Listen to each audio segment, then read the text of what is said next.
अकोला शहरातील civil line police ठाण्याअंतर्गत दुचाकींचा धक्का लागल्याचा किरकोळ वादातून एका तरुणावर प्राणघातक हल्ला करण्यात आला।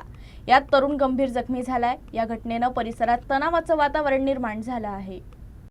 अकोला शहरातील जटारपेठ परिसरात दुचाकीचा धक्का लागल्याच्या किरकोळ कारणावरून गणेश लांडे आणि अज्ञात व्यक्तीत शाब्दिक वाद झाला।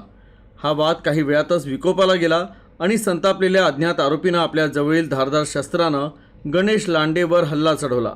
या हल्ल्यात गणेश गंभीर जखमी झाला।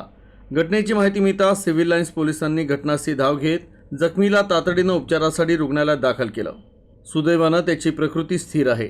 तर या प्रकरणी अज्ञात आरोपीविरुद्ध गुन्हा दाखल करण्यात आला असून या अज्ञात हल्लेखोराचा पोलीस कसून शोध घेत आहेत। तर परिसरातील सीसीटीव्ही फुटेज तपासण्यात येत असून आरोपीला लवकरच अटक करण्यात येईल असा विश्वास पोलिसांनी व्यक्त केला आहे। मात्र किरकोळ वादातून घडलेल्या या घटनेनं परिसरात तणावाचं वातावरण निर्माण झालं आहे।